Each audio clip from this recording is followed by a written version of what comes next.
Hi, and welcome to the 6th episode of Keen Minds. I am Jen, aka Takada Saiko, And I am Tessa.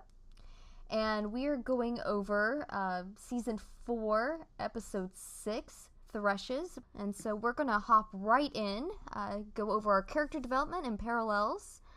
And do you want to start just to kind of look over Samar and Aram? Or Yes. Saram So far, Aram situations? were absolutely terrific. This was a wonderful episode for both of them. And I think it was so intriguing about this was that Aram is always on the safe side, kind of biting his nails. Are they going to pull it off? Are they going to do it? Are they in danger? And this is the time where he's actually the one in danger. And it's a very nice reversal of those roles, but also an interesting dynamic. I was thinking about how the Blacklist has this wide range of relationships that are not your traditional male-female relationship. How, Aram is tough in his own way, uh, and but he's kind of like very happy to let Samar protect him. I thought that was very interesting. Like banana, banana. What part about banana did you not get? I was scared there and I needed you. And I love that he admitted that to her. I mean, we've talked about before that Aram wears his emotions on his sleeve more than most of the characters in this show. And when he's sitting there and talking to her in the van before he goes in, he says, "I'm not like you, I'm scared." And I think Samar may have taken that as a bit of a slight at first. And before he admitted that he was scared, when he just said, "I'm not like you," I think she may have read that at first as, I'm not a person that could basically look someone in the eye as I shoot them and kill them and not flinch, which is what she read at first. And then he's like, "No, I'm scared." It's not, it wasn't an insult that he was saying. He was saying, it's not that he's not brave like her. It's just that He's brave in a different way. Exactly. And he's brave in a way that they need him to be brave in, because they couldn't do what they do without him behind the keyboard. Exactly. But I thought that was very interesting because you're seeing a lot of non-traditional, like the male, the protector, everything that, for example, wrestlers embodies. And a lot of female roles are not, the more passive. And I love that. I love that there is all this presented as, this is okay too. They're You breaking can the have gender stereotypes. exactly every single one of them. And that's beautiful. It really is. The way that they have set these characters up with the layers and the depth that they have is just, and then they break them out of their own comfort zones, which is great. I mean, when Samar hands Aram that gun, you just see that horror, because they touched on it briefly already this season, back all the way to season 1. And we've talked about the fact that the writers keep tying things in. We just have to be patient. It's not that they've forgotten us, it's that they just haven't gotten to it yet, and that they have a long game going here. But she hands him that gun, and my immediate reaction is, don't you know that handing a person without the training a gun is more dangerous? Elise is going to take that from him. And then I realized he's had training. The man has training, even if he doesn't go out to the range all the time. He's got to keep up at least so much to have his license. Yeah, that's what I'm saying. The FBI would require it. And I think that what Liz tells him in season 1 is pretend they're paper. Yeah. That's exactly what she tells him. Yes. But that's obviously not something he can do with Elise. But I was just so proud of him in this episode. I really was. I was proud of several of the characters. And it was just, he really went outside his comfort zone. And I was a little bit so angry. He was at himself and at her and at the situation and at the fact that his trust had been betrayed. He was angry for all the right reasons, but I was a little bit worried that he was going to have trouble hitting back. I really was. That was a genuine fear I had going into the scene, was that she was going to start swinging and he was going to go, "But I can't hit you. You're my girlfriend. I can't do that." And he swung back, and I was so proud of him for that, because he had to, or he was going to get killed. Yes. And again, you're breaking the stereotype. It's like you're not, I think that is like you're not just a woman, you're a trained agent. And And that's something that, and this is something that we can touch on over hiatus when we go into the mhm, specific scene. But I have a friend over on Tumblr that we discuss very often when the fight scene from season 1 between the Keens comes up. That, people say, well, he abused her because, they went at it in their living room. And I'm like, she's trained. That was spy on spy action there. Because and honestly, I mean, while Aram's not a spy specifically, but it was agent on he agent is. action. Well, he was that day. He was spying on her that day. Oh no, but It he's a spy. I mean, he's the most in nowadays. He's a spy. That's true. He's as a spy gets. But anyway, He's a super hacker.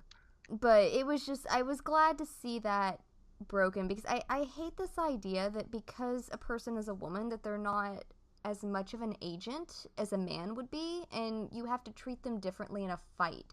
You know what? If It's a combatant. A combatant is a combatant. I don't care the gender. exactly. Once women go into combat situations or field situations, there is no difference, and it shouldn't be, because that's that would be, you will say that they're being that they're not treating women the same. Sexist. We fought for, exactly, we fought for equality. Now we have it. Yep. And that means that if the woman is a badass, she should be allowed to act as a badass.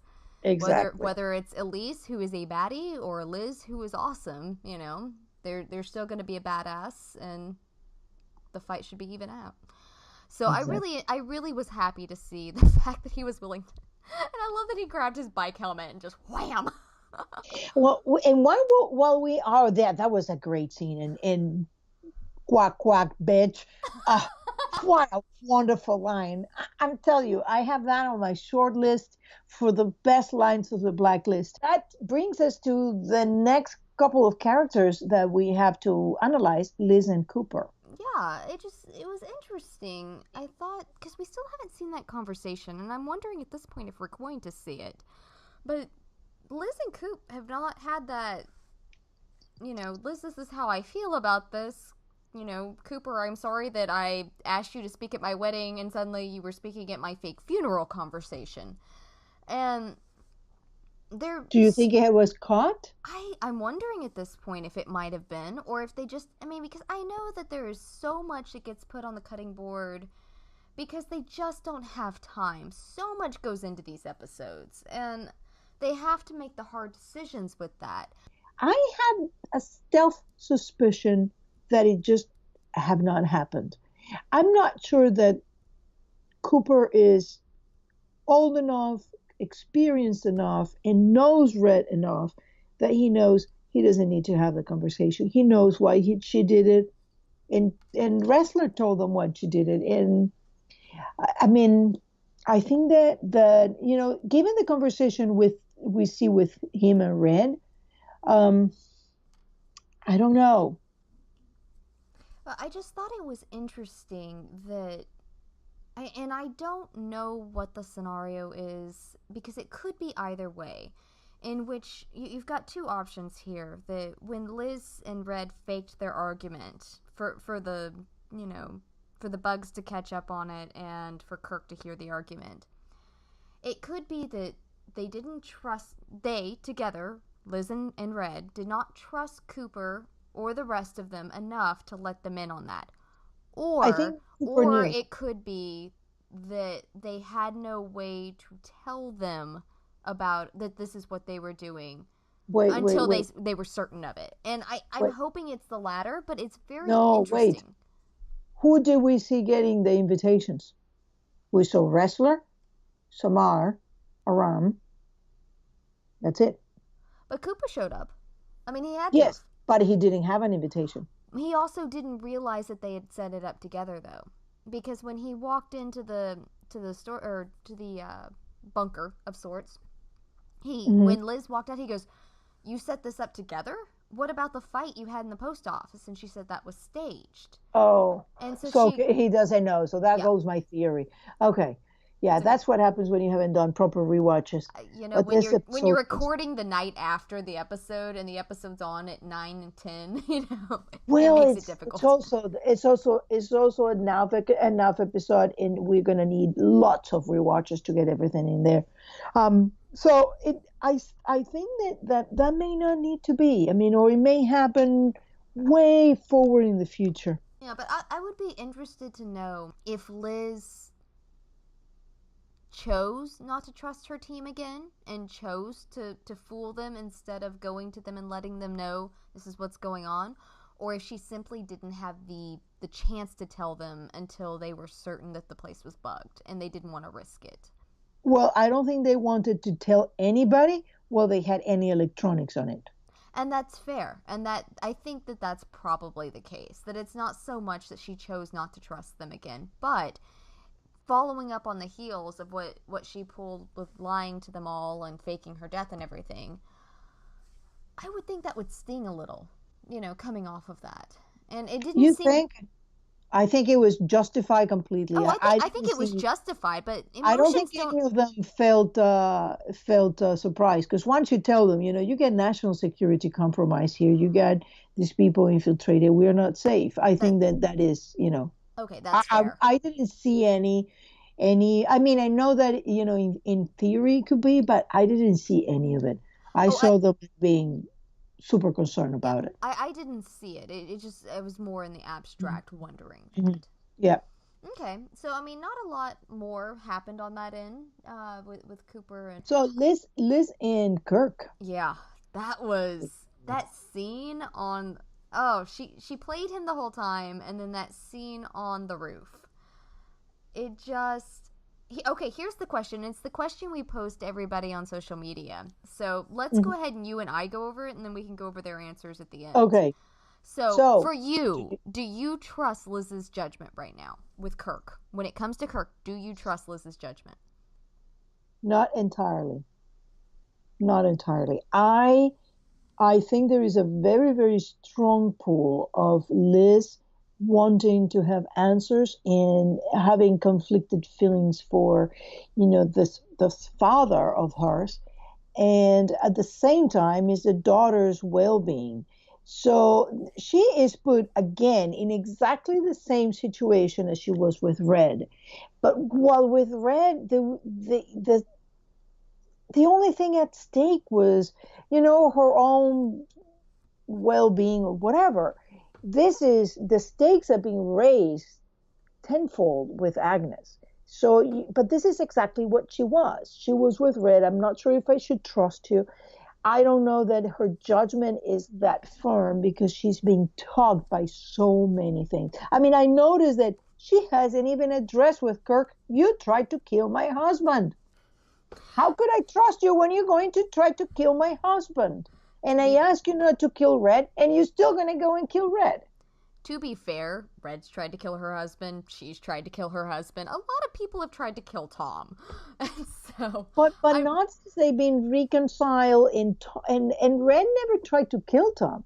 Red sent him a little message. Kirk didn't want to send a message. He wanted 6 foot under. I feel like when you send someone to, you know, gut them in their living room, that's a strong message. But you know, these are not people that are doing Hallmark cards exactly. That's a strong message. I love it. So definitely that is something I would have a little trouble with Liz. I think that we both tweeted something completely opposite at the same time. You were thinking like, I trust Liz. You know, you're so positive. Okay. And I'm like, okay, hang on. I didn't say that I entirely trusted her. I feel like that's going out on a real, very rickety thin limb there. Judgment. Well, you know, she's turning into Katerina Rostova. She was so good with the deception. I couldn't tell what she was acting and what she wasn't. But I love her for it. And the funny thing is, I think I kind of could. Oh, yeah. I love that. But doesn't mean that I'm thinking now, this woman really have a capacity. I mean, I've always said when we've always been in total agreement that Liz is a much darker character than a lot of people want it to be. But this pushed her in the, depth of gray. Yeah, I mean, she's proven time and time again she's willing to manipulate and use pretty much anyone to get what she wants. And the connection she seems to have to Kirk, and I'm not quite sure. This is where I'm kind of lingering on that Yep. swaying back and forth moment So, here. Is that I'm not sure if her connection to Kirk is purely for answers, or if it is for answers and emotional, but she doesn't want to admit that it's emotional, and so she just says it's for answers. The lady doth protest too much bit. Where it is, she has this emotional want and need for family. For parental family is what I mean. But she is also because Red had never, and I was thinking about this earlier today. Once, Liz, what part of Liz's desperation, if once Kirk dies, the answers are gone. My mother is dead, Sam is dead, and now Kirk will be put in a hole and I will never speak with him again. And Red again will be her only connection to the past. And I think, why is this? Once she was outed as Masha Rostova, there was absolutely, so far as we know, any reason for Red not to take her to Dom. Dom, here is your grandpa kid.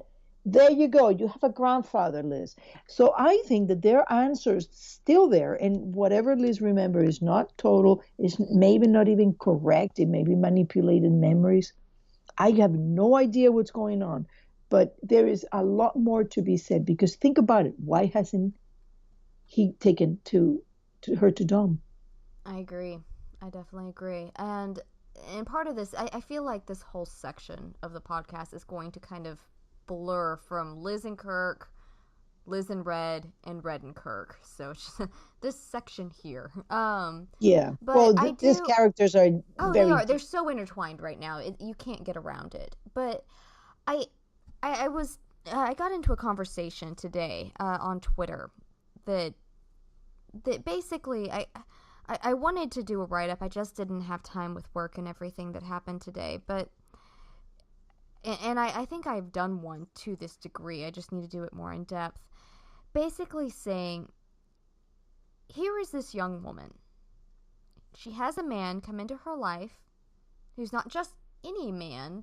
He is a criminal, a known criminal that she studied at Quantico. That is how she knew him. He comes into her life and says, I have answers. Would you like answers? You've wanted answers your whole life. And she says, of course I want answers. Oh, that's great. I'm not going to give them to you. And so he's caught her attention with, I want answers. Continues to string her along. Sam has answers. Sam wants to give her answers. Sam ends up dead. Continue along. Tom has answers. He nearly kills Tom. He tries to kill Tom after Liz shoots him, but Liz stops him. Becomes an ongoing issue. You think that Red wanted really to kill Tom there? Oh, at the end of season 1, absolutely. He would have put a bullet between his eyes. I don't think so. Oh, I do. I very much do. I think that was a test. Oh, Liz. I don't. I think that if Red had wanted to kill him, he would have killed him without even asking. I think he wanted Liz to be okay with him killing him. I think he wanted her to go, okay, and for him to put a bullet in him. I think that's what he wanted right then. But regardless, Tom had answers, made it difficult for Tom to give answers. Every time someone pops up with answers, Red either sidelines them, cuts off their answers, cuts off their ability to research those answers, pays them off, kills them. Somehow he silences them. When Liz is sitting there and looking at this and he's going, yes, I have answers. No, I will not give them to you, nor will I tell you why I won't give them to you. And then a man like Kirk comes in and says, I have answers. I would like to freely give them to you because you're my daughter and I love you. Regardless of the situation, if I were Liz, I'd go, well, this is, I'm at least going to listen to this guy. I would. We know that Liz also had some sort of emotional connection to her father because in the diary, Katarina talks about, running away with her, but how could she do that to her? Oh, So absolutely. we know that there is something going on in there that wasn't just like he was a monster or anything. Although I do think that he did something bad, but I don't think that he was a monster. I agree. And I think on some level, because there are moments in there with Kirk. Did you I think think it that was, Kirk was surprised over her DNA results? Because that goes a long way towards explaining what did he plant them in there? Is Liz being realistic about this, or is this all a plan by I, someone? I don't think he was surprised. I think he was surprised she found it where she did. I think it was kind of a, well, that was unexpected but not unwelcomed, sort of I don't expression. think I, that I they really were like focused on my this. rewatch with that. And it was an interesting look, but not one that said, well, that was a lie. And yay, I'm glad someone No, put I that think there. it was real. I at this point, I'm not sure that test is actually fake. I don't know. I think Red thinks it. Well, I don't know. I have a lot of trouble with Red because of the way he speaks. I I find myself questioning things that maybe I shouldn't question with him and not questioning things I should. And so Red's a very difficult character sometimes. Mm. That's the Well, but understatement of the show. I think that with the DNA results, my take is that Kirk had no idea that the SVR file on him had DNA tests, which I find extremely interesting. And I think he may have as well. I think that may have been it, that it was found within the SVR files. And that was where that look came from. Well, Of the interesting thing about him is think about which circumstances with a file on the SVR will contain a DNA test linking a man with his known descendants. Why would that be of any interest? I mean, it it boggles the mind. Then I start thinking about crazy dynastic theories because there's very few things in which who's somebody's biological child makes any difference. An adopted child inherits just the same, is loved just the same. There's only two issues: medical issues and dynastic issues, in which it makes any difference. there, and it may not have even been, I mean, I know it was Kirk's file, but it depends on if Kirk and Katarina had a joint file. I mean, it just, because we go back to No, it's an season. SVR file, and the SVR didn't start until the KGB was dissolved, and it Oh, became three different organizations. So it was more like before the KGB comprised what would be here the CIA, the FBI, the NSA. It was everything was the KGB. The only separate thing from the KGB was the army intelligence, but other than that, it was the same. And the SVR and the FSB started after the dissolution of the Soviet Union in 1991. okay. Thank you. History lessons with Tessa. I tell you, I've been reading about spies my entire life. I love it. I love it because Russian history is definitely, that's not something I know a great deal about. I'm a history nerd, but I'm a very selective history nerd, and that's just one thing that hasn't Yeah, I'm I've not never really into focused on. Russian, but I've read a lot of the Cold War history, and I think you have to in the show. You start learning all these kind of fascinating things. So, how about Kirk on the ledge with Agnes? Oh my gosh. I have to say that while I fluctuate between, does Kirk really love her? Is he just after her bone marrow? I feel like there's a very complicated answer to that includes all of the above. He did say that very openly, and I believed it entirely. If that had been the whole thing this was about, I would have taken that when he had her. Yeah, So, I tend to agree because that's the logical mhm. way to go with it. But the fact that he stood on the ledge with Agnes and was willing, and I'm basically kind of feeling Red there. What Red said, this is madness, Constantine, that you're going to take that child away from her mother forever. And I feel like that put Red and Kirk in such mirrored spots, because you saw what Kirk was willing to do to emotionally manipulate Liz, and what Red was not willing to do. And, like, I feel like Red will go pretty far when it comes to protecting Liz, but he's not going to threaten Agnes. He's just not. And even if Kirk never intended to harm Agnes, the man was standing on a ledge with a newborn. No, you just don't do it. Every inch of me was screaming at that moment. There was that scene to me. It's absolutely. I mean, that is right in there with Kent May, with answers that we actually were given. We just don't know that we were. There was that scene was like floating with balloons of answers all around us. There is all these questions. It says, you may lack the courage to do what must be done, but I do not. Now, that is a very interesting thing that Kirk said, because we don't know if he said that to Liz or to Red. Said it to Liz, it means one thing. Say it to Red means another. I am very intrigued by that scene. I think that the fact that for Kirk, the idea that Red could have had his granddaughter is so repugnant that he was willing to kill her to prevent that. I think in the end, for me, as it juxtaposed the two men, because the big thing, and I know the people that dislike Daddy Gate are all in a tizzy about this, but at this point, it's very clear that that's what the show's going with. They're mirroring these two men as potential fathers, and as these fathers or figures, it really doesn't matter. But you've got a man that's willing to threaten her child and a man that's willing to save her child. And what was it Red said in this episode? Just because he married your mother does not make him your father. Just because he was your mother's husband doesn't make you your father. There it is. And that, I think, right there was spelled out in this scene. Just because he was married to Katarina is her mother. Katarina loved her.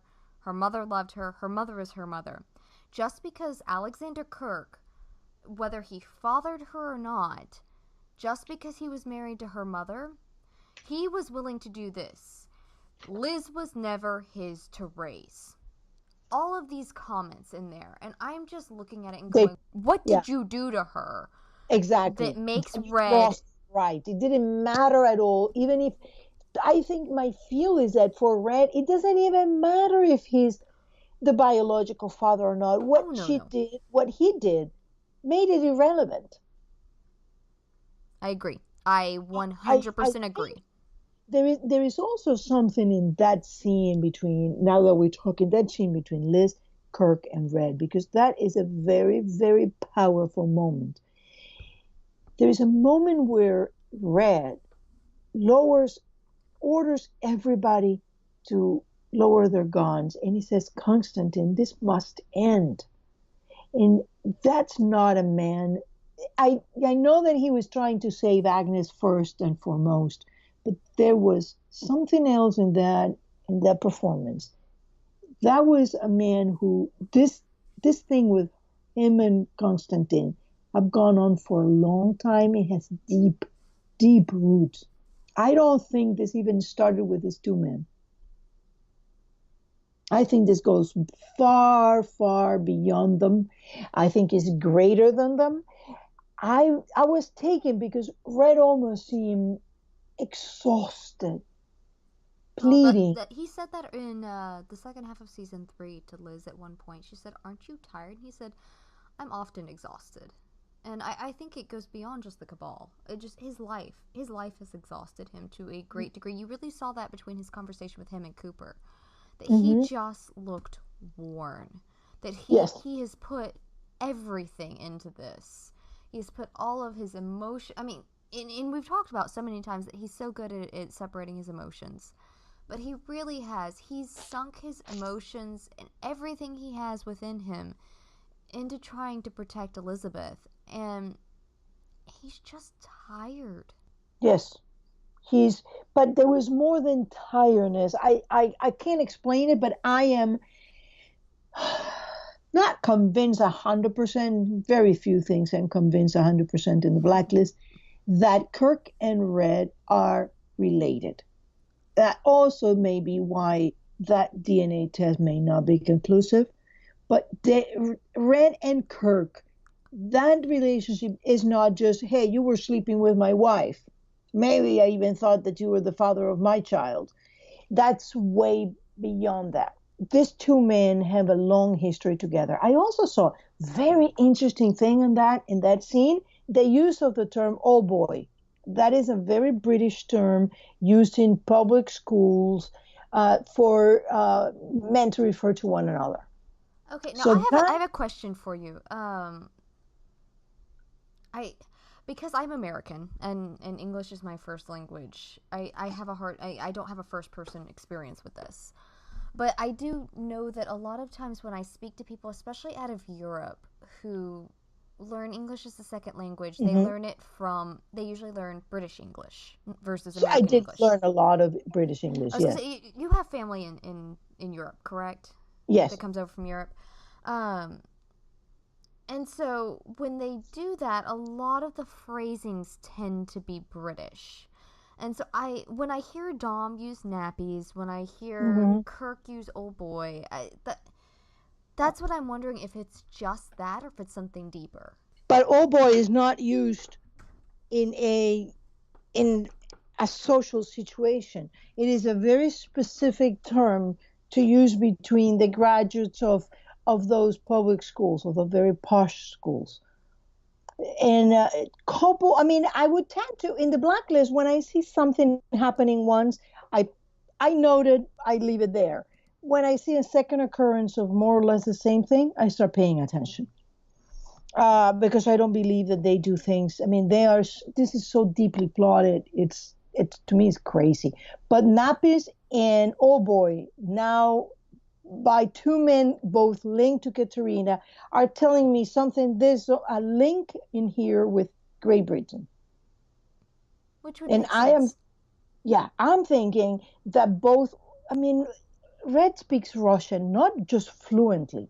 Red speaks Russian that he could be going and be a master spy in the Soviet Union and basically not draw any attention to himself. So my thinking is that both these men and this whole story comes from those first Russian immigrants that came, those immigrants that came after the revolution in Russia.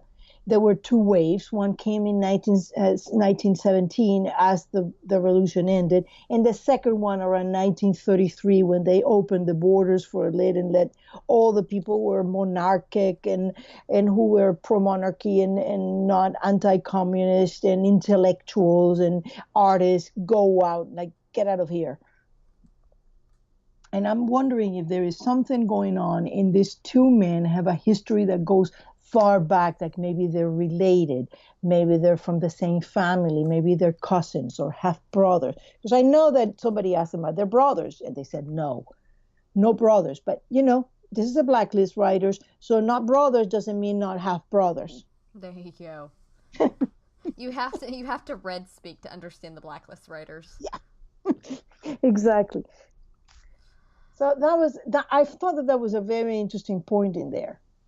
And definitely the fact that Kirk was willing to be on a ledge with Agnes is either two things. He's a man who doesn't care about Liz or Agnes, or he's a man, or there is a part of the story that we haven't heard and something is deeply, deeply more wrong that we think. And I'm inclined to think it's the latter, personally. I think so. Okay, so I have in here in our notes Red's conversation with Cooper, which I will admit I have been so angry at Red. I have been very angry with Red because I love Kate. I do. I have a very special place in my heart for Kate Kaplan. I have a very special place in my heart for Dembe. We English nerds have to stick together. English lit degrees have to stick together. Even if they're fictional, it's okay. But I have been waiting for a long time. And I've talked about this on my blog. I've talked about this multiple places that there was going to come a point in which Red had to make a choice to start moving forward. Characters in the show have made leaps and bounds in their character growth, and Red has made very small adjustments overall. And it's not that he hasn't grown. I mean, he's had to adjust to different people, because when other people around him are growing, he has to adjust to that to a degree.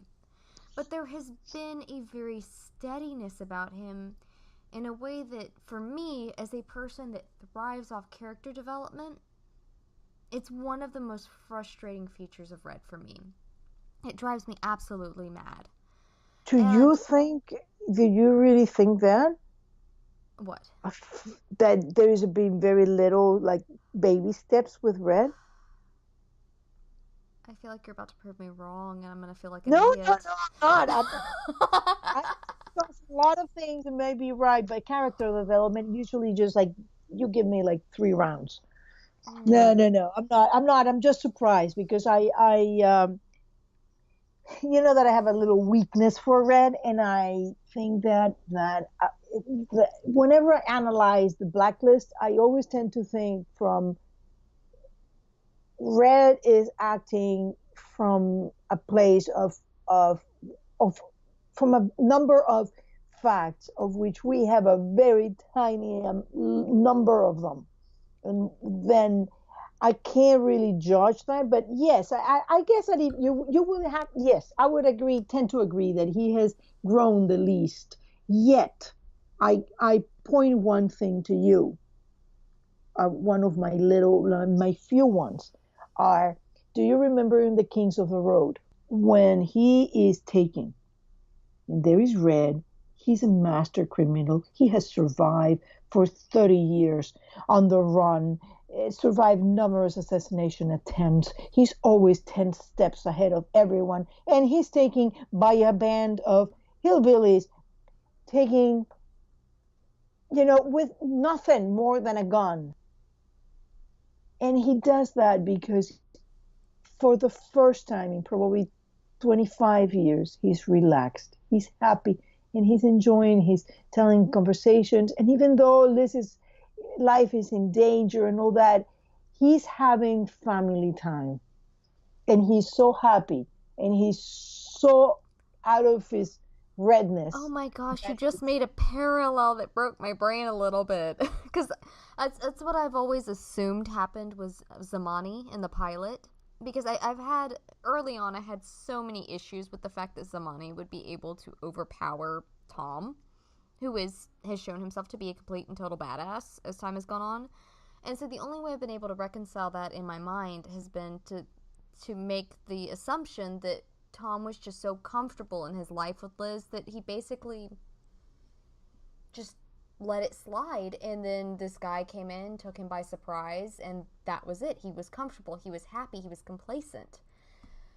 Yes, and that's what happened with Brett. Oh my gosh, you just broke my brain, Tessa. Yeah, it's like he was so happy. I mean, you see him when he's telling the story of I think it was Ian and the beekeeper and the wife and the wife and the beekeeper they fell in bed with, and he's like all happy, and he's happy he's going to exonerate her, and they're having a great time, and she's no longer angry with him, and she even has stopped asking so many questions that he cannot answer, and he's taken. So yes, I mean, I think that we want to see, like you want to see a development in Red towards, oh, he's getting more understanding.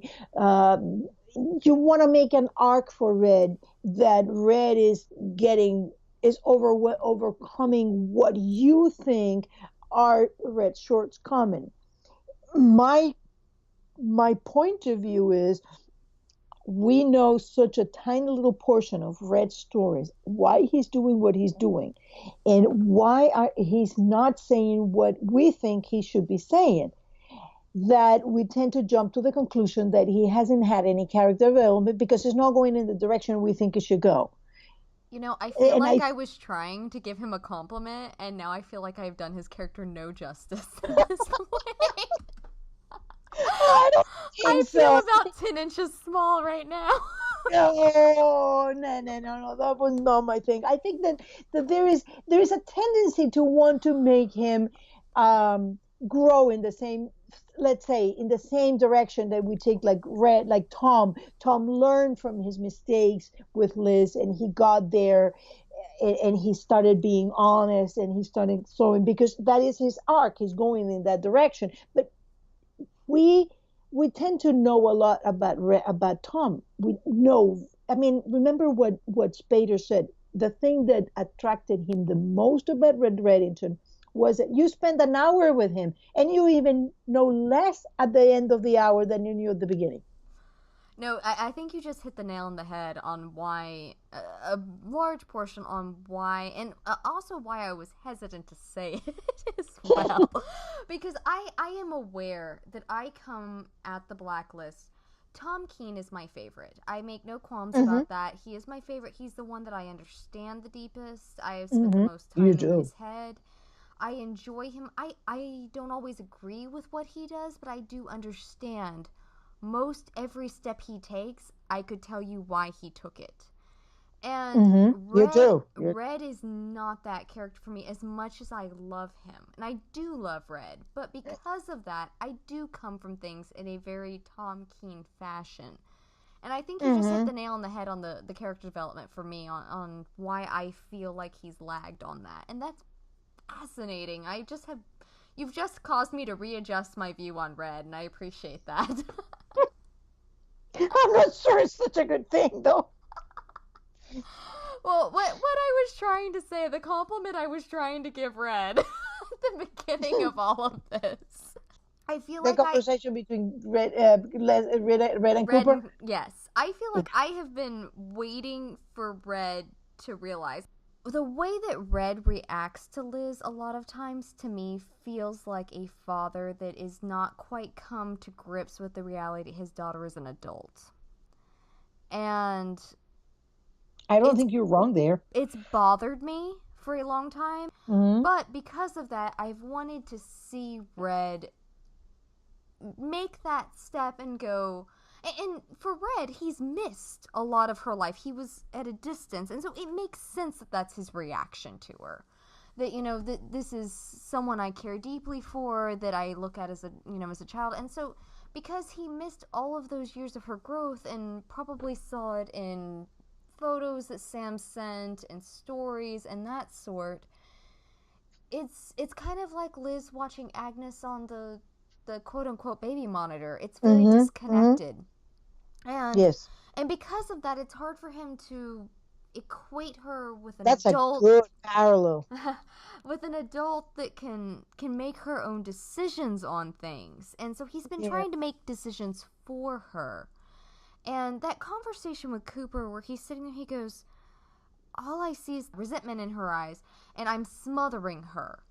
And I remember sitting there on my couch watching this and going, thank you. Because I've been watching him smother her for the last 3 seasons. Because it feels like a marionette that he brings people into her life, he takes them away, he manipulates. And you know what I thought in that scene?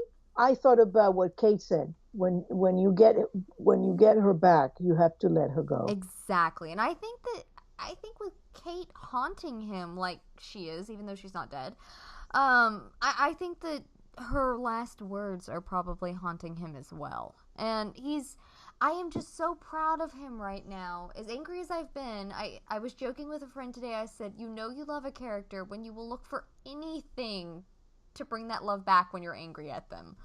And I've been so upset lately with not with the Blacklist as in a negative thing towards the writers or the actors or anything. They've been beautiful with it. But as a fan, I've been frustrated, and I want to like Red. I've always wanted to like Red because he's just that kind of character that I'm tend to be drawn to. I think that a lot of the people, if I may intercept this, a lot of the people who get upset with Red, my personal advice to them would be,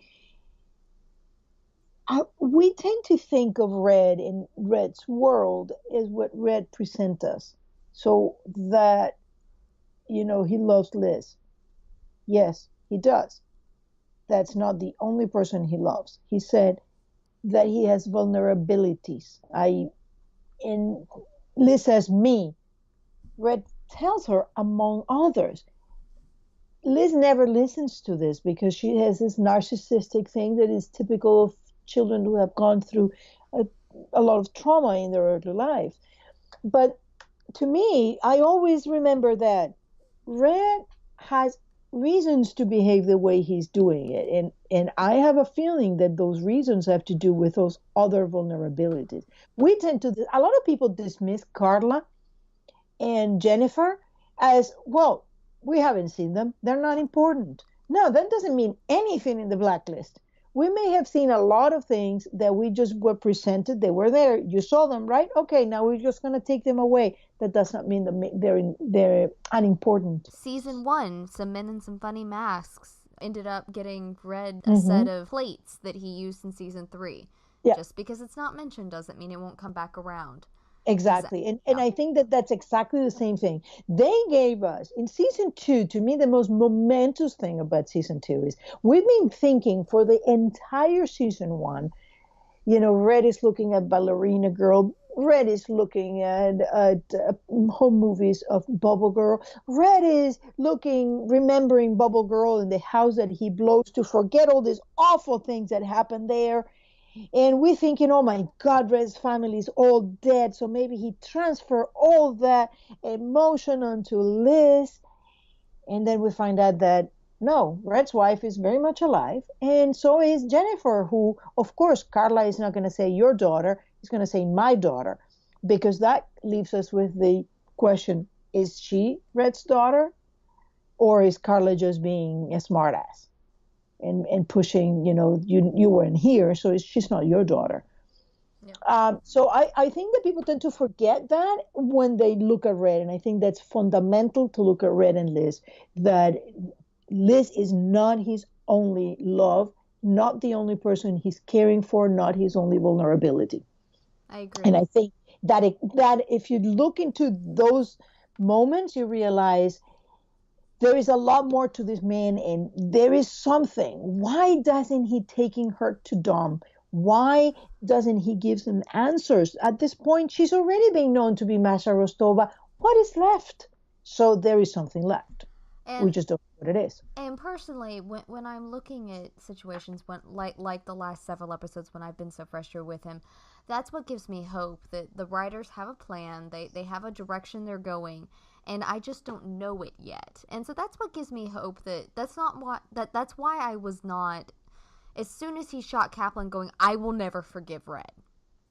My statement was, I am not sure how I will forgive him. I am incredibly angry at him, but I hope that the writers fix this somehow. And I still believe that there's going to come a point in which things are revealed in which Red had a legitimate... I have a feeling it'll be very much like some of Tom's crazier runs, in which I go, I get it. This could have been so much easier if, but you're human and you were handling it the best way you knew how. And then suddenly I will forgive Red. Yeah. But right now, the fact that he's acknowledging, and can I just say real fast in the spirit of parallels, the fact that we started out the pilot with him, joking about, oh, Harold Cooper must be here. I smell hubris. Mm-hmm. From there to the end of season 3 with acknowledging what a great leader he was to this conversation. I'm just going, this growth here between these two men is beautiful. Okay, there we go. There's a piece of growth with Red and his relationship with Harold Cooper and his respect for him. It is just phenomenal. Watching See, those I two. think you see the growth there. I see that has always been there, and for some reason, Red did something that got Cooper angry, or Cooper did something stupid that Red saved him and was hanging over his head, because I think that Cooper knew from the very first moment who Liz was and that Red was going to surrender. There's a little sticky note. I have a few posts about there, probably back from when I started Tumblr, about why are there things in that file of Red that were ordered on June 27, way before he surrendered, and that Cooper knew when he says that about I would only talk to Elizabeth King. Cooper gives a side glance to Ressa, who says, who the hell is Elizabeth King? And I knew it, that Cooper knew everything that there was to be known about Elizabeth. Well, they were both in the intelligence community, so it's not outside the realm of possibility. Well, also when Red says to Cooper, give my regards to Charlene, and he talks about how old are the girls and the whole thing, that means that they knew one another. They knew it far more than they want to ever anybody know. Red also tends to know the people he's dealing with. He knows everything about their families. I'm trying to remember the exact episode. Mm-hmm. It was in season 2 because it was dealing with Samuel Aleko. It was when he was being transferred. And Red spoke to the gentleman that was handling the transfer, and I don't remember it offhand because I haven't rewatched it recently. Edgar and Lucinda in the coffee cake. Yes, there you go. I swear your mind is a steel trap. And it releases when it needs to. But yes, exactly. Lucinda in the coffee cake. But he always tends to know. And he makes a comment to Fake Berlin at the end of season 1. He's like, I remember names. I know who such and such wife was with this and that. And that's just Red. He just knows people. And he has all of the details. Mm-hmm. That's why in season 1, when Tom is, squatting over Jesse with the spider tattoo, and he goes, Red doesn't even know your name. I'm sitting there going, yeah, he does. You may be telling him that, but you and I both know Red knows his name. And same with Luther Braxton in season 2. When Red pops off that he doesn't even remember Heckle or something like that. He does. Taking away every little victory that Braxton had over him. Red knows, Red remembers. Red has a mind like yours. It's a steel trap. He does not have a mind like mine that goes, oh, look, it's a cloud. Let's let it float off. I have a scary memory. I do say that, yeah. So that takes us from that fascinating conversation between Red and Cooper to that very interesting. Why did she choose to trust Red? Do you think it because it was just Agnes, or something in her is saying this man has acted in a way, or she's truly angry with him? I think it's all of the above. I think she is truly angry at Red. I think she is. I think that is a piece of it. I think that he has withheld information from her, and she's frustrated with that, and I don't blame her for it, because as the viewers, you and I, and every other viewer, have the perspective of Red holds his cards close to the chest. And while Liz knows that, she, like I said earlier, she's still a woman that had this man drop into her life. Since he has, it's upturned everything she's known. He's either killed, paid off, or manipulated people into silence, or cut off their ability to chase down leads. Because, I mean, Tom tries to, but Red tends to cut those off as soon as he can if it's a lead he doesn't want him following. And so I understand why Liz distrusts him on that, but I also do think that Liz probably understands that while Red is dangerous on that level, he does care about Agnes, and she made the right call. In my opinion, she made the right call trusting him, and in hindsight is 2020. There is no way to have known that beforehand unless you're in the writer's team and you know that what's going on. But she made the right call because when push came to shove, Alexander Kirk stood on a ledge with her daughter, and Raymond Reddington had everybody lower the guns. She made the right call. She found the man that would do everything within his power to protect Agnes, even at his own expense. Red took a bullet for Agnes last night, or in Thursday's episode. Red took a bullet. It obviously didn't hurt him very much because we didn't even, get the same scenario with him, patching himself up that we did in season 1. But it clipped him because he ducked down with it. Yeah. Definitely. So, I also think that Kirk is not a monster. There is something in that story. And I think that although Kirk is also a manipulator, I think that Kirk was a spy. It must have been pretty well connected. I think that there is part of this story in which both men don't have the entire truth. And that's probably true. But I don't think that Kirk would have jumped. I don't think standing on the ledge was Kirk. He was. So the better man, not Kirk. And so that's in hindsight, which we can look at now that the episode is past.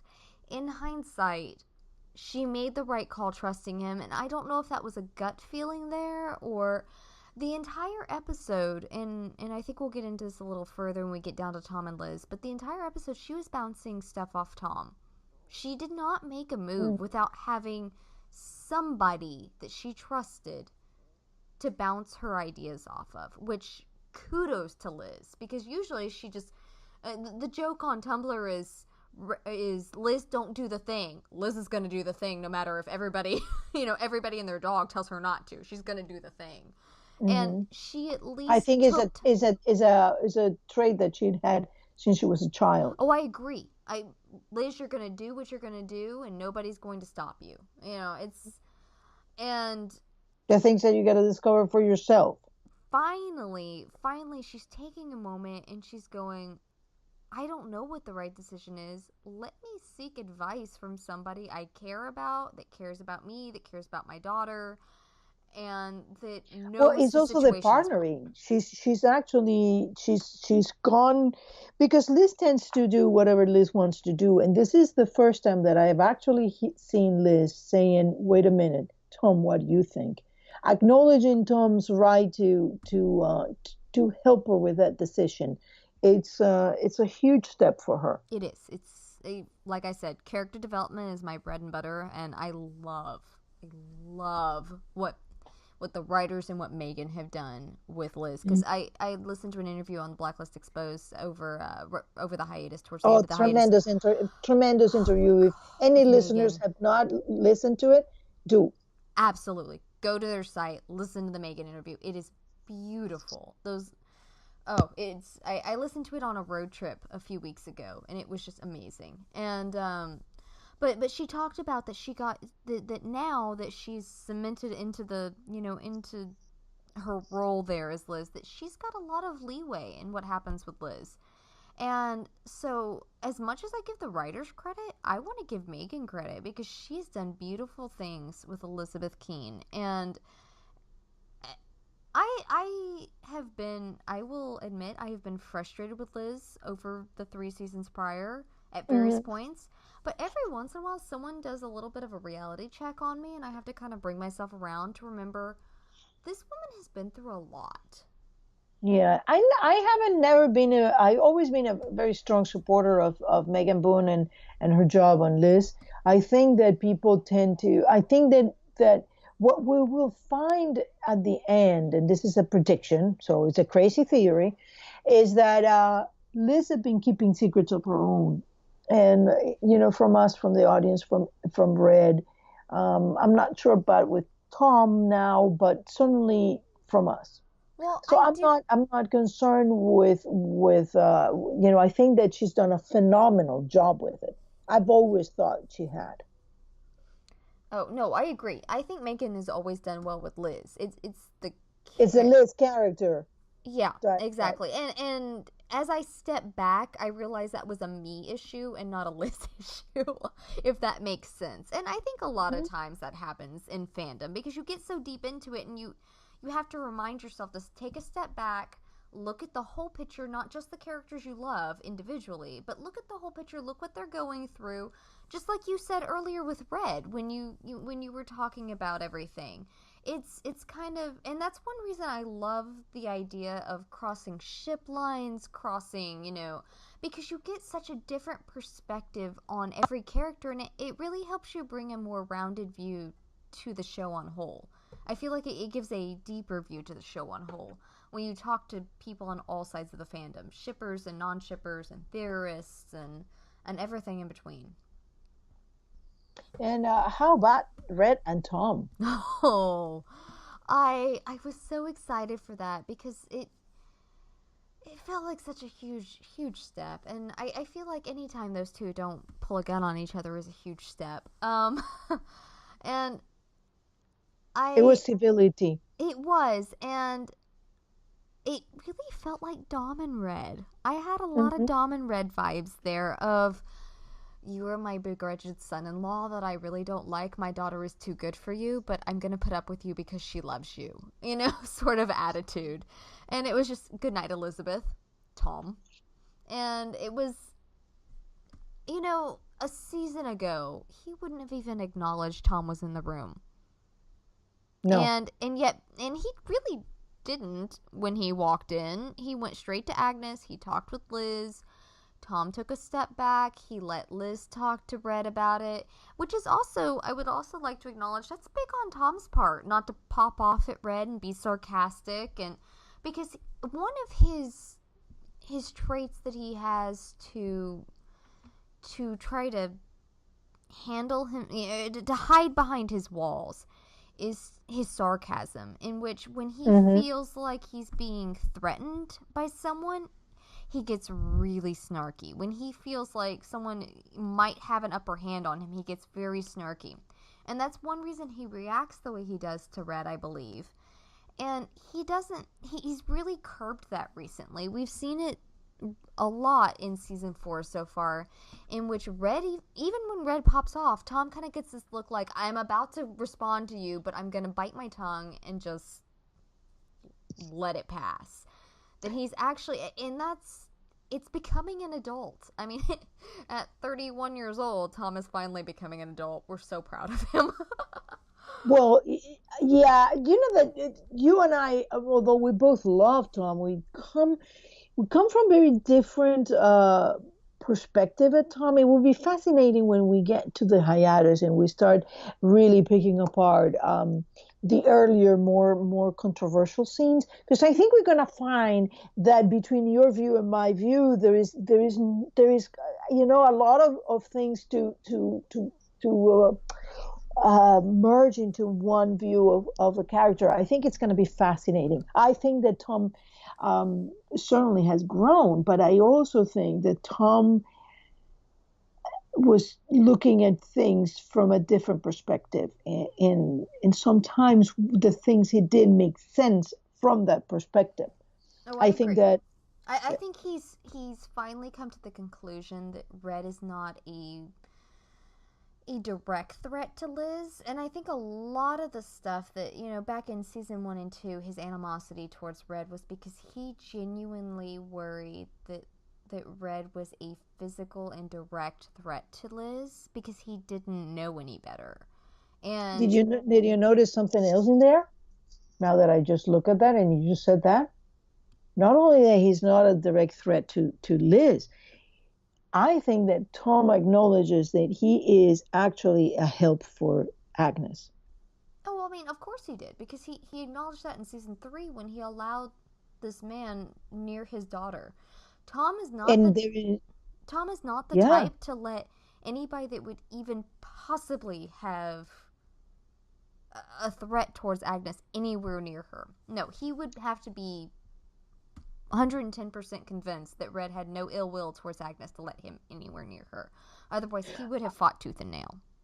I think that also it speaks of Tom realizing that he cannot push away. The pushing away Red is not the best thing for Agnes.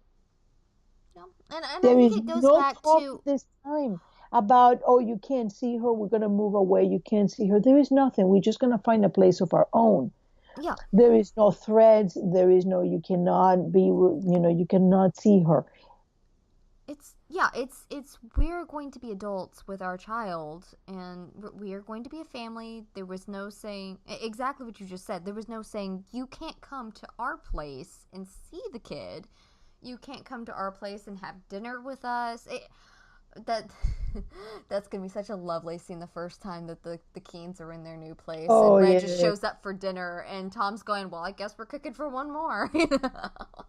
Well, he always cooks a ton. Yeah. So there. Well, I've got a mental image that it's because he grew up with nothing, and so he has no idea. When he finally taught himself how to cook, he has no idea how to proportion.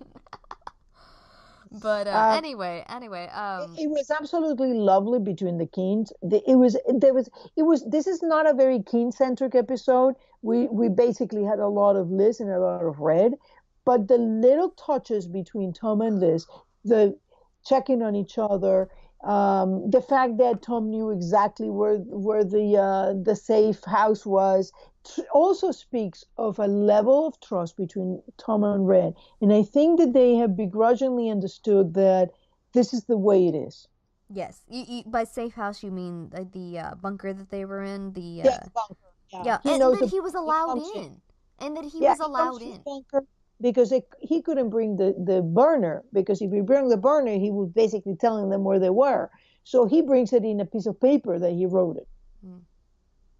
So I thought that it was interesting because we have seen Red first trusting Tom from a professional point of view. When I need something done and there is no margin of error, I will call Tom Keen. Now we're seeing a different kind, and I kept saying it when Tom did his attempt of rescue Agnes, and Red commented on the feed being a cruelty done to Liz.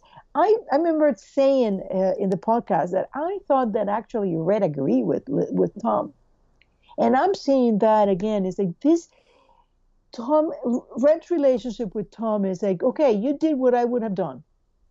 Yeah, I think once again we see that. So there is growth. There Yeah. is personal growth for Red. There you go. Another. Yay! Yay, character growth for Red. And for Tom. And for Tom, yes. Let's make the boys grow into adults. Let's do it.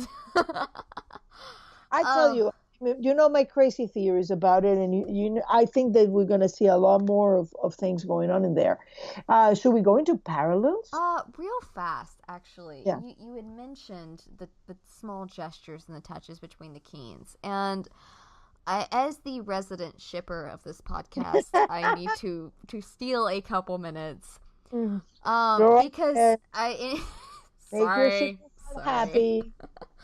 So anybody that follows my Tumblr knows that I am a huge fan of small gestures and just tiny, tiny little things. I'm very odd about picking out tiny little things and attaching myself to them.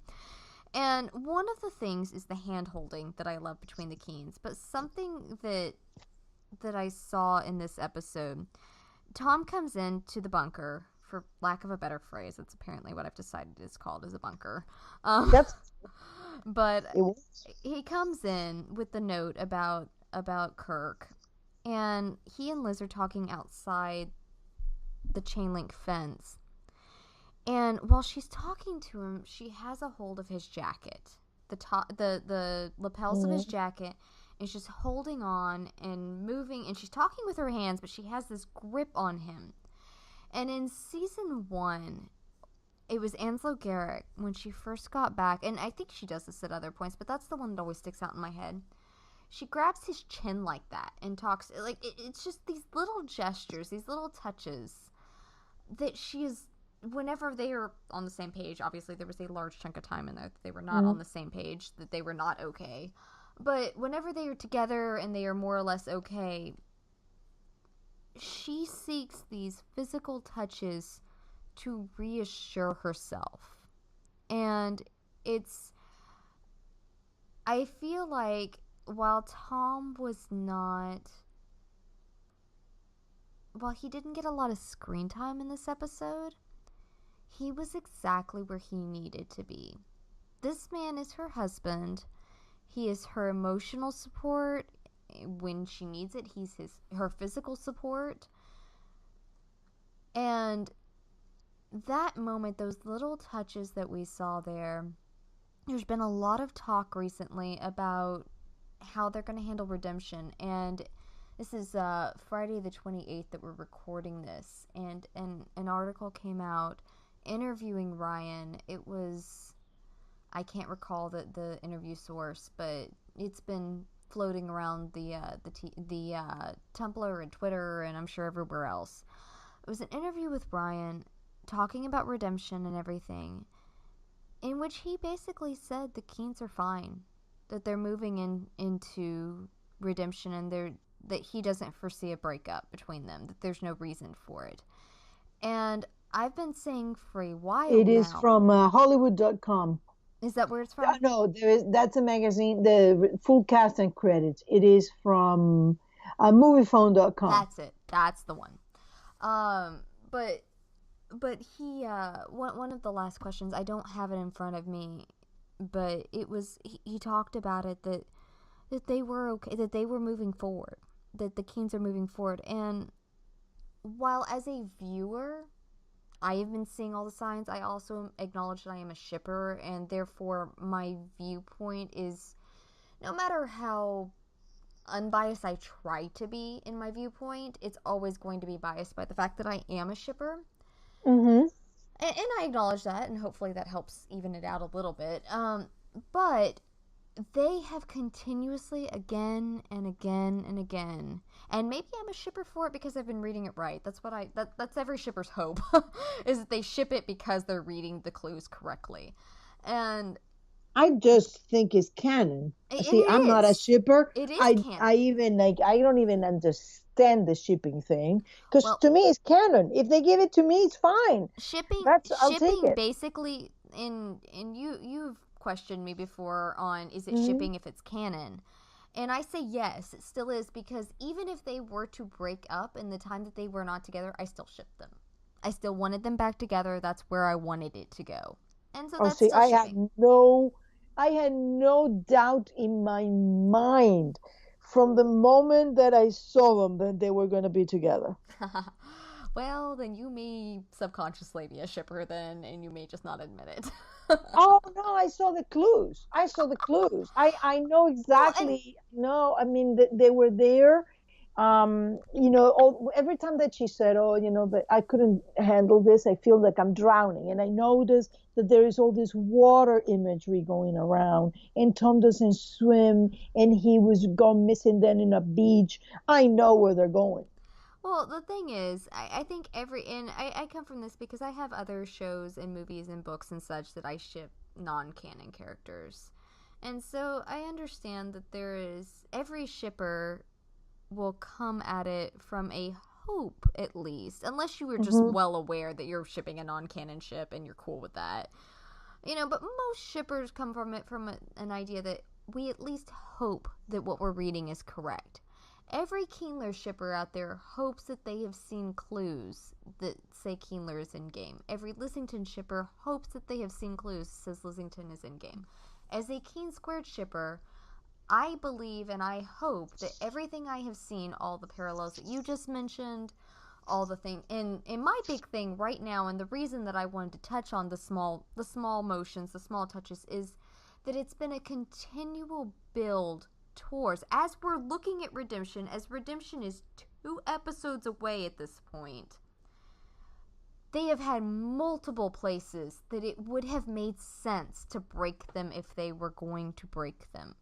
And yet they have chosen to continuously make them stronger. Build them up. No, Build them because up. Thank you. see, that is when you see, that's why when you're canning the show, look to the theorist to see where you're going. And I tell you, as a theorist, you're in the right direction, because again, I'm not looking at it from a shipper.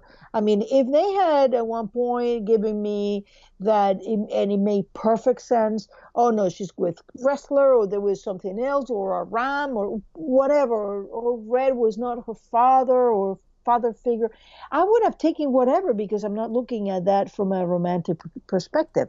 But from the point of view of the clues, that was always in the works, because they embody every single theme of the show. I agree. So I tend to agree.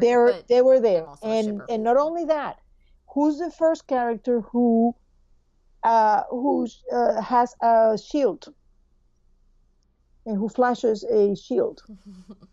Yeah. Tom King.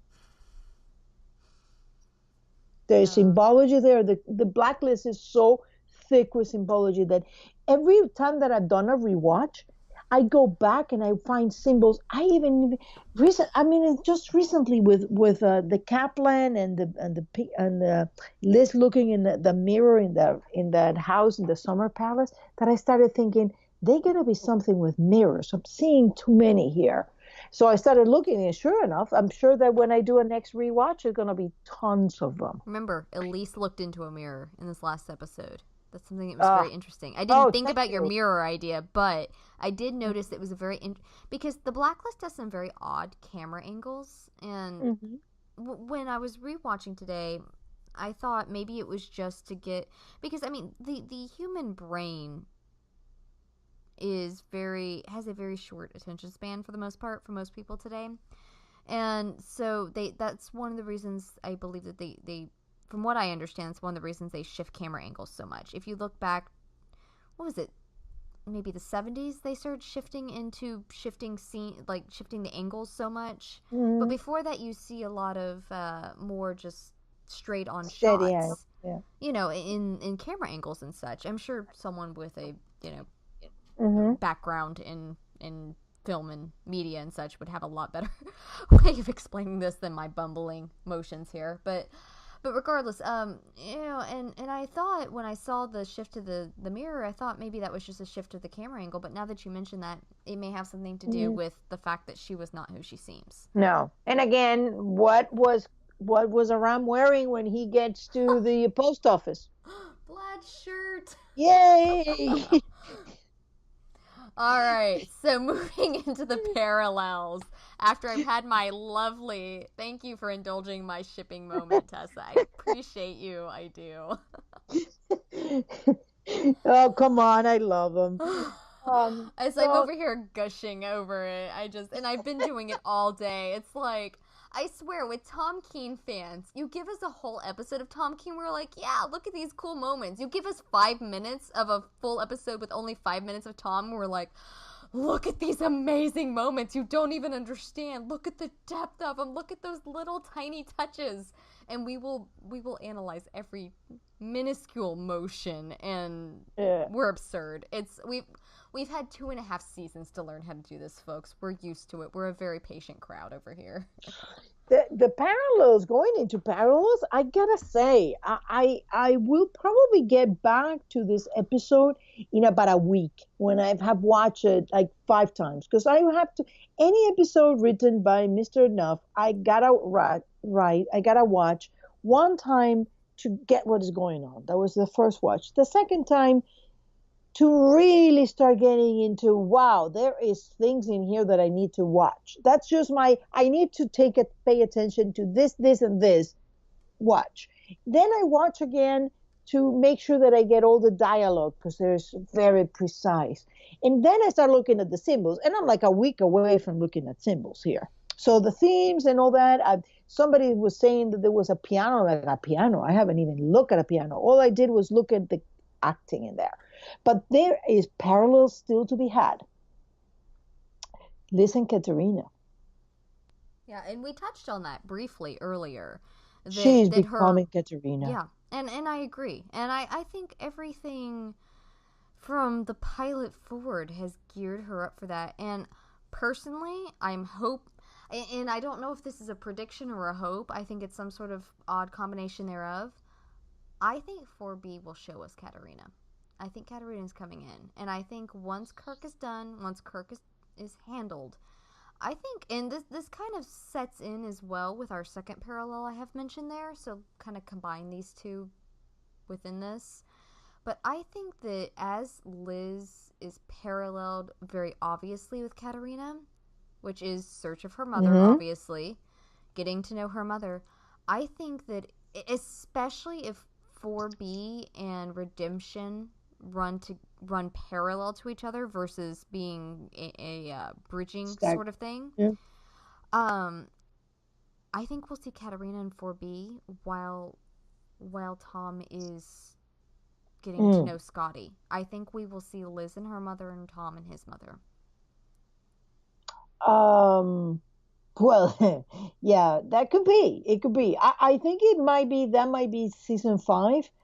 Um, we're certainly going to start seeing the themes start to come back in there, because remember that I always say the Blacklist has all these magic references because it is a magic trick. Look at what they've done.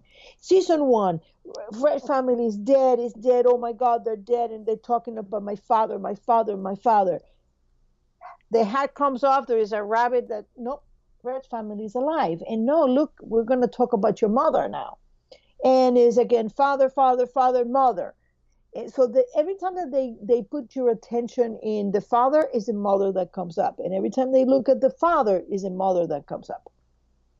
So you're getting this sleight of hand that you think you're looking at something and you're looking at something entirely different. And I agree. Like, I would have loved if it had run parallel, but now that you say that, the build of Katarina, maybe not the reveal, but the build of Katarina running in 4B. I agree. Yeah, we're gonna start seeing that come up like steadily in little things. And we started when Tom said, "I think we're looking at Katerina Rostova," and it was his mother. So you knew right there that you were seeing the same kind of sleight of hand. Oh, this is Katerina Rostova. This is Katerina. No, it's not. It's your mom. Sorry, Tom. Not your mother-in-law. It's your mom. It's your mom. Exactly. And I think that this is going to be a very, very interesting story at the beginning, and simple and very twisted at the same time.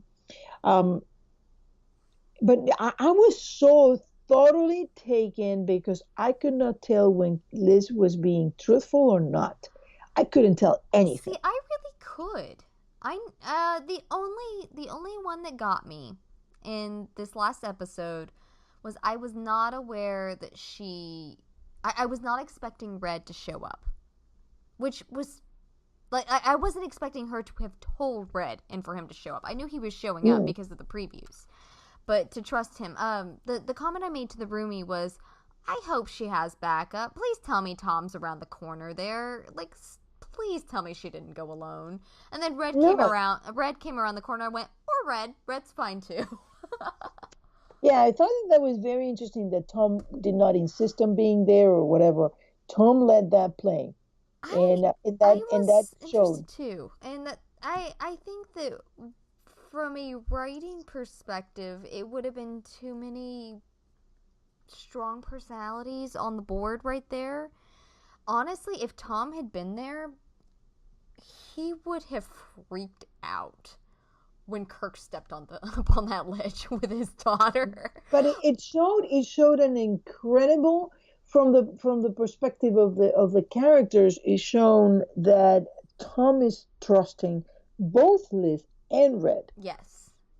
He trusted, not only when Red came up and said thank you for trusting in the plan, it wasn't just Liz that trusted it, it was Tom as well. It was the Keens as a team trusted the plan because Tom held back. And so where he was, I have no idea, but I kind of feel bad because he was relegated back to season 1 of like worrying in a corner. Well, yes and no. I think that that he wasn't, this story doesn't concern him so much, it concerns Red and Liz. So they had to go and fix the mess. He would have made it worse because Kirk is hell-bent on killing him. Um, there's parallels on Tom and Liz here for redemption. Yes, I agree. I definitely agree because I mean you've They're just got both the looking family, at, the search for the family, and I've always gotten the impression that Liz is very much more of an individual that is focused on her past than Tom is.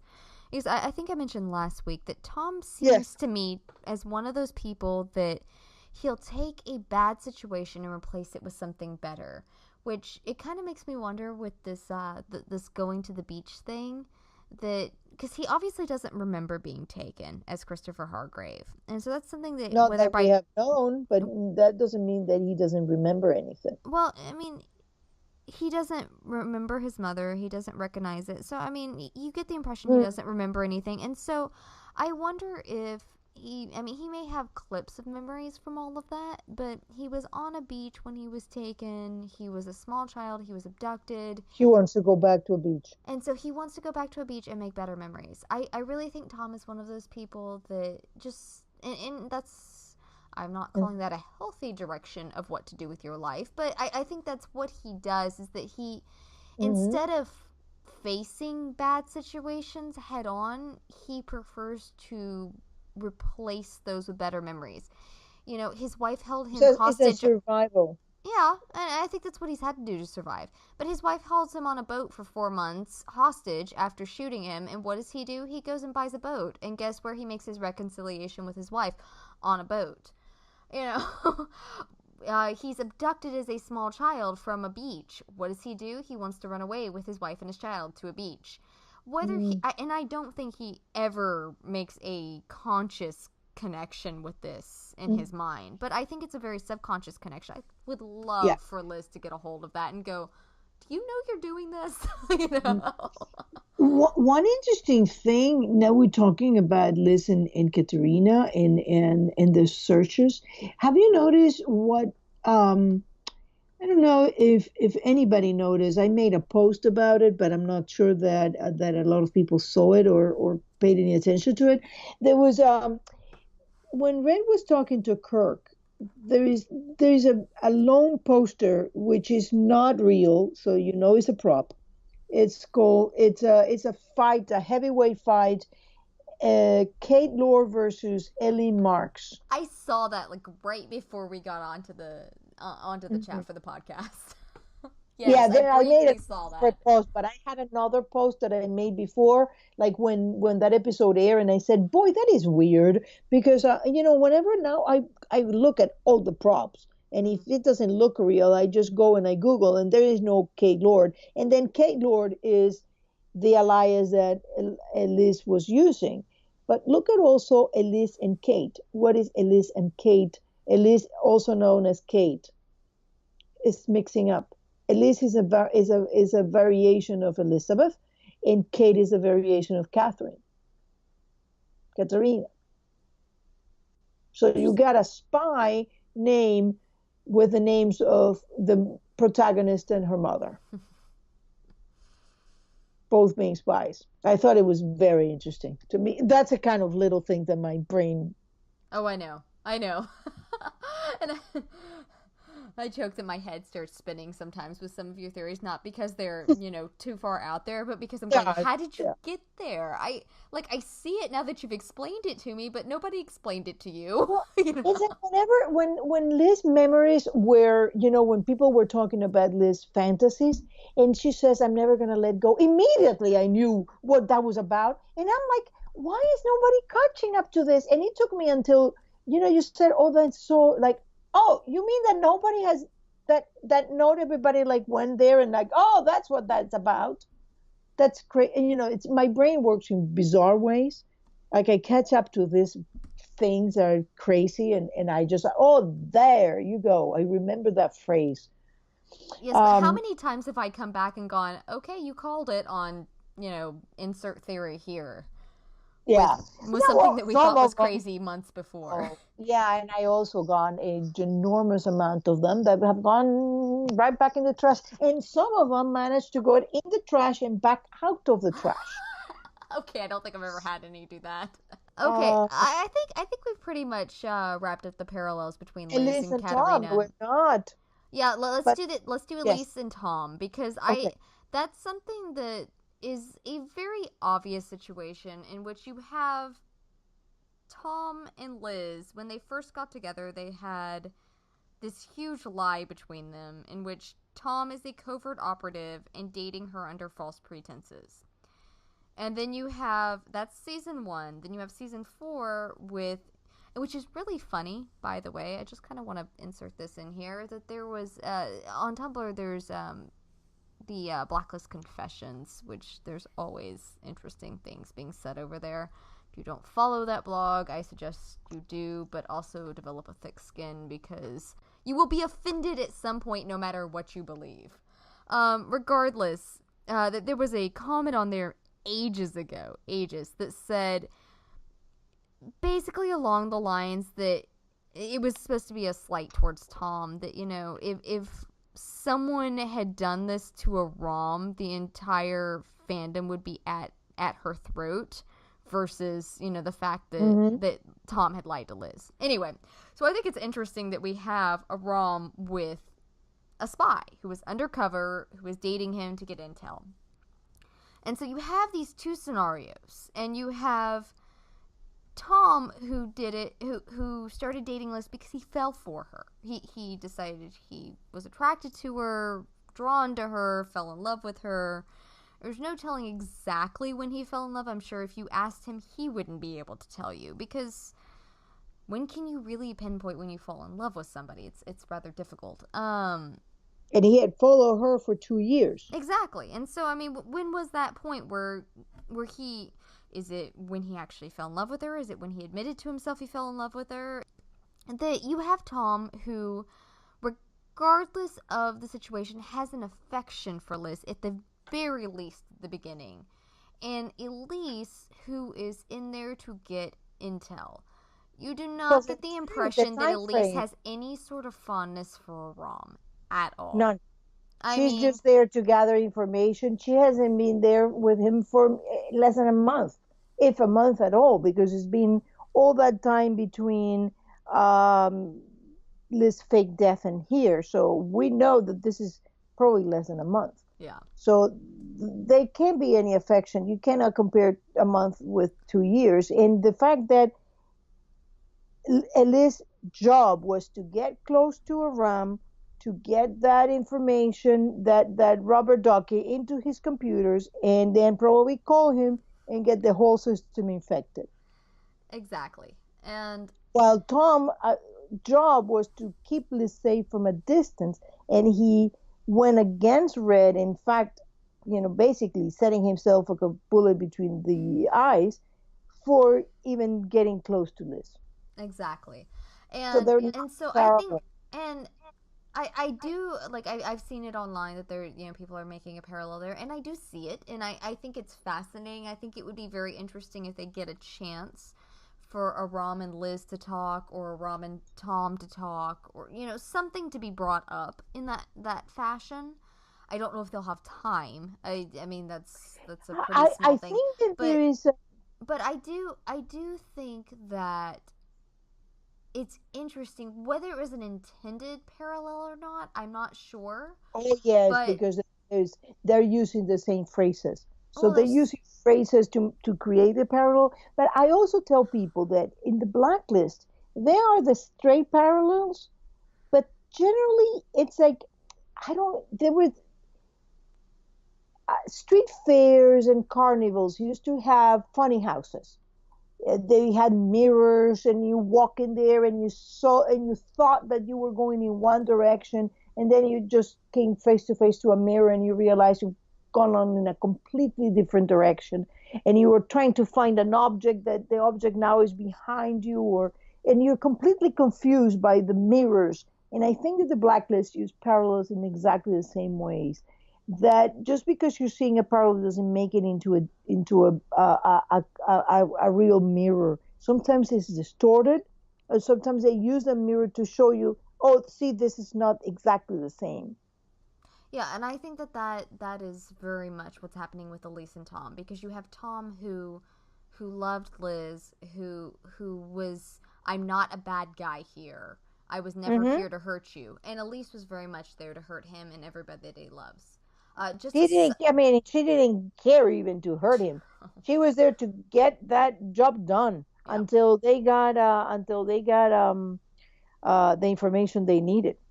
Okay, so question of the week. Well, we tumblers. Since we're looking to tumblers, let me make one more parallel. I've been noting that Red has a unique way of a unique phrase he uses, a unique opportunity, and he used it again this time. I think you presented with a unique opportunity. That means there is something hugely distasteful that you have to do because I want something out of it. He says that to Liz when he's like, oh, but you gotta stay with Tom because we presented with a unique opportunity. Then he says to Cooper, oh, you thanks to your desire to protect Charlene, you're presented with a unique opportunity to find out what the cabal is, which is what I want. Surprise. And then he says to Elise, like, oh, you don't think you're being an opportunity here? And he says it to Liz here, red unique opportunity. So this is, it's very funny because he uses the same phrases for the same kind of things. But I thought it was hilarious. It was a small thing. Let me go here. Okay, and I've also got, we've only got a couple of them over on Facebook. And so I'll start out with Cindy's. And the question was, do you feel like you can trust Liz's judgment on Kirk? And we talked about this earlier. Tessa and I gave our viewpoints that, just to refresh, Tessa, just in general, very quickly, what was yours? I thought that yes, you could trust Liz in a way, but I'm not 100% because I think Liz is being, her emotions are getting, and her need to understand is getting there. So not 100%. I tend to agree. 70%. That's pretty much where I am. That she is better than where she was with Red, first off, because she has that sounding board with Tom, that she can actually talk to him instead of, I'm sorry, this is classified, I can't tell you these things. She can actually explain it. Yeah, I also think that there is one of those. I mean, she has Tom. She has a more open relationship with Tom. In a way, she has a more open relationship with Red. But I also think that she has a bit more answers now, and she's a mother. So her understanding of the own circumstances in her life are being enlightened by the fact that she's willing to do similar things to what her mother did. Very true. And she's just grown as a human being. She really has. Yes. And so, indeed. Okay, so Facebook, our first one is Cindy, and she said, no, anyone can fabricate a DNA test and anyone can fabricate a life. But the deciding factor for me was Liz wants to know about her past so bad that she's willing to believe most anything. She must remember that she has no memories of her father. Liz thinks Red has lied to her, but I think that the only thing Red is guilty of is not telling Liz what she needs to know.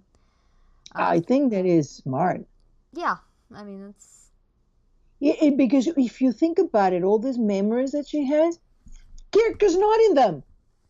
No.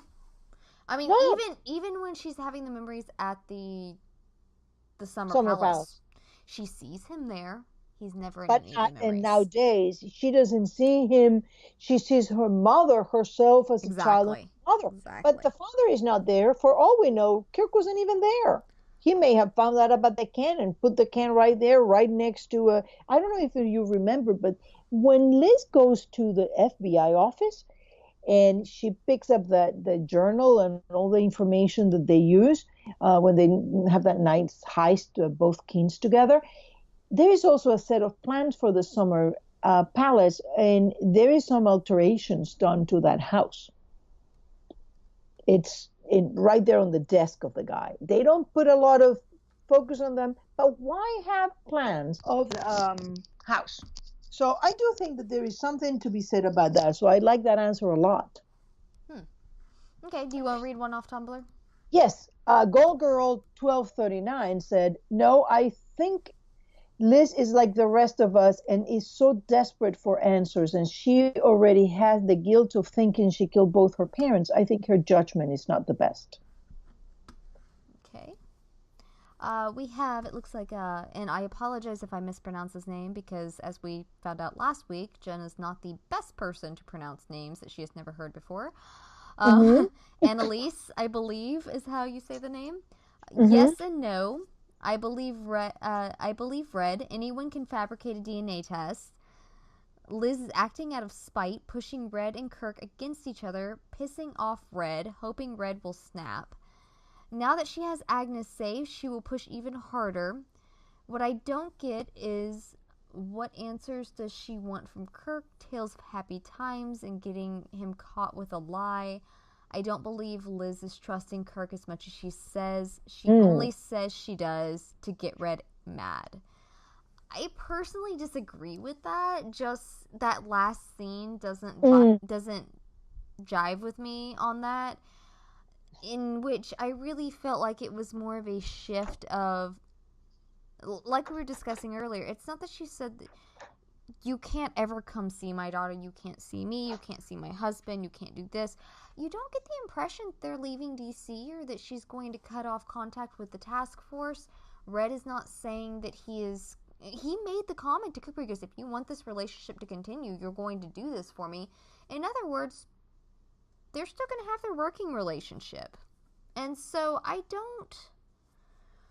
there's got to be a point there. I think Liz is angry, yes, but I'm not sure she's pushing Red out of spite. If she was, I think she would have cut him out of her plan to go get Agnes. I don't think he would have ever had the heads up that she was going to a different location. Yeah, I don't think that getting Red mad was in the thing. I think that Liz search for answers is it's related to things that don't necessarily have to do with what Red have said or no or not said. I think it is, yes, as you said, there's guilt. Like, I may have killed my parents. Blacklister 212 said, "Not totally, not now that Agnes is back in her arms and Kirk has cast himself as a martyr, betrayed by his daughter but still willing to turn over Agnes, saying how it's all worth it to hear her call father. Despite all Kirk's done so far to prove he should not be trusted, Liz was still conflicted about trusting him. She has wanted answers for so long, and Kirk told a compelling narrative. With Red withholding, what else is new? And her child no longer at risk, I worry for her. She is not," this is a longer answer, so he has to go into, I don't think that I think that she's correct. Blacklister 214 is definitely has a point there. Looks like Yorkie Musketeer. Yes. Yorkie Musketeer over on Tumblr said, since Kirk has held her daughter on the ledge, threatened to jump to his death, and Agnes's no. I don't think we can trust Liz's judgment on Kirk. No mother would ever want anything to do with this guy again. Liz wants answers about her past by putting her baby in danger. I've seen several people make the comment, no mother would do this. And while I'm thrilled to death that they had fantastic parents, I mean, I had great parents. My parents wouldn't have done that. But I am well aware that there are plenty of terrible parents out there. I think a blanket statement like that is not correct. No, but I think it's not just like would you trust that? And I agree with that sentiment. I also Yeah, think I it's think more there is something complicated there. than that, Yeah. because I agree with the sentiment that no, you should not trust him after that. I do agree with that. As a third party looking in, more or less non-biased, I thoroughly agree with that sentiment. But Liz is smack dab in the middle of this. She feels like she's been lied to for the last three plus years. She has these answers dangling, and she is at least convincing herself, if not, she's at least convincing herself that she can get answers from him, that she's still on this I can manipulate answers out of him. Whether or not she's totally cold towards him or not, I have no idea. Like, that's the one point that I'm undecided on. I am inclined to think that because Liz is who she is, and there was that nice little comment that flashed me back to season 2, because when she was talking to Cooper about Tom, or no, talking to Red about Tom in season 2, she said, if he comes back, he'll go to prison for the rest of his life and it'll be my fault.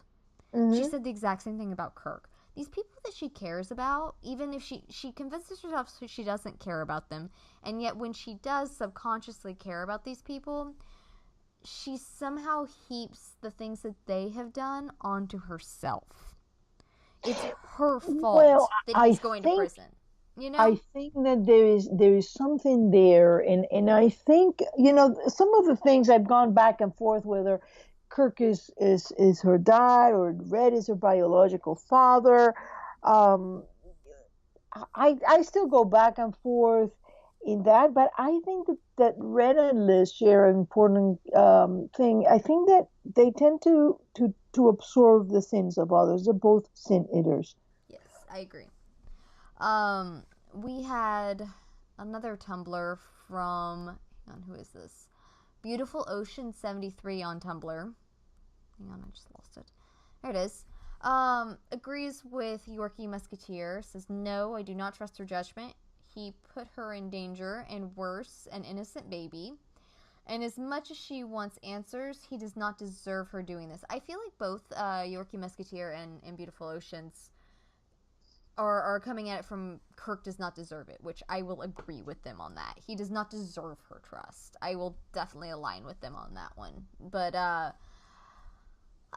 there is no way on earth, even if you feel that this, Reddington is a horrible man that is going to take his child and his grandchild and make them into criminals. There is no justification for wanting to jump or threaten to do that with a baby, with your granddaughter. No, I'm not sure I have seen anybody defend him on that, because like I said earlier, unless you know that your granddaughter is going to be a mass murderer. No, not even then, because that's taking away personal choice. That's just not okay.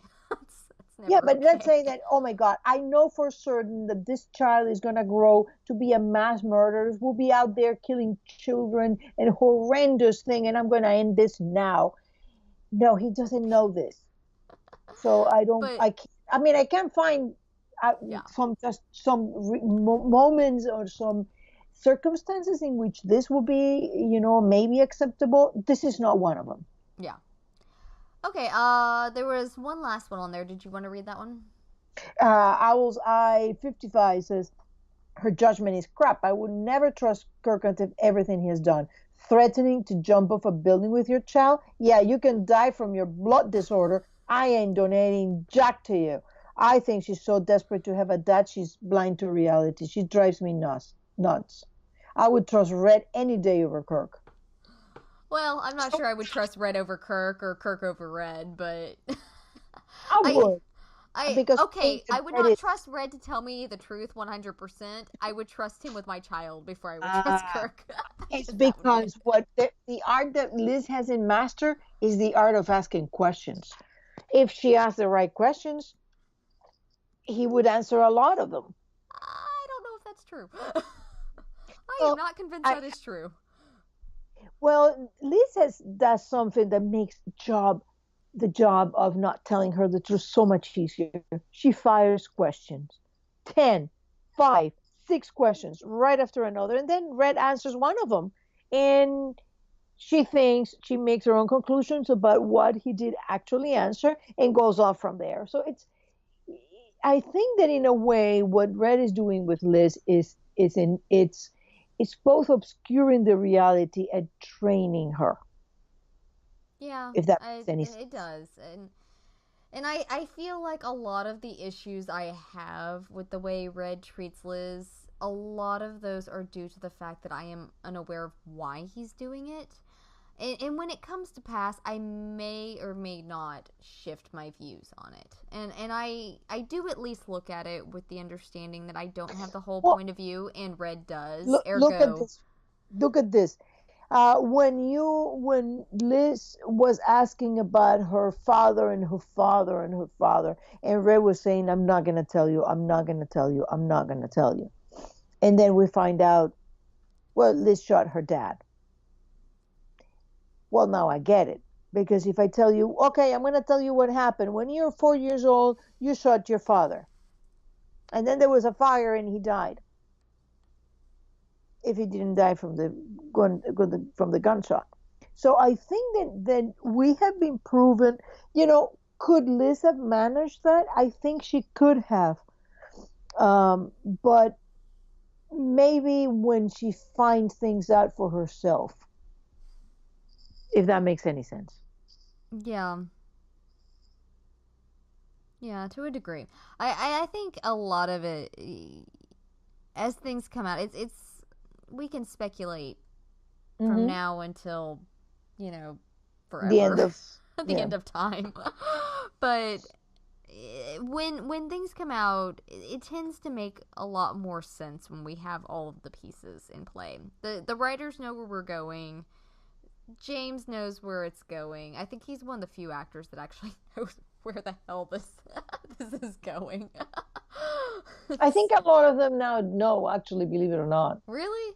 Yeah. You think they fake I it? think I think Ryan has a good understanding. I definitely think Liz has a lot of it, and I think Well, I think I I know think that that Ryan was not aware that Liz was going to be alive because there was an interview a while back where they were talking to Megan about it, and yes. she said, "Did you tell anybody?" She goes, "I told Ryan," and it was really funny the way she said it, and it was sweet because honestly, if anybody deserved to know, Hmm. with the way obvious, well, no, not even James, honestly, because the way he was playing it. I mean, I have faith in him as an actor that he would have been able to pull it off, but I mean, Ryan needed to know to be able to play that Yeah. duplicity there.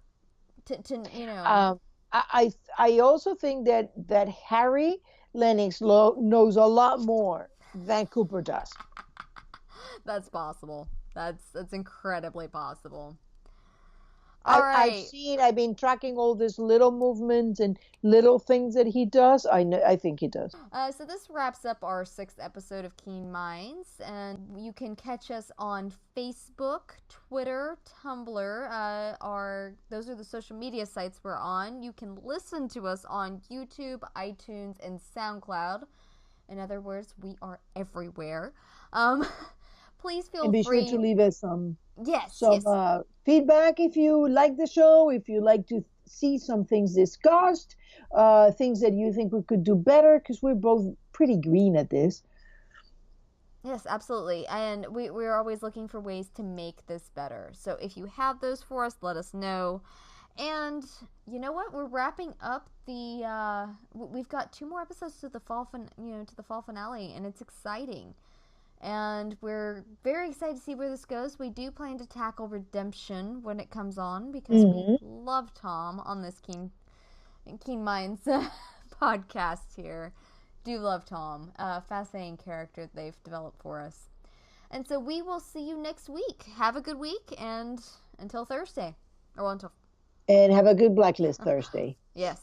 Bye bye.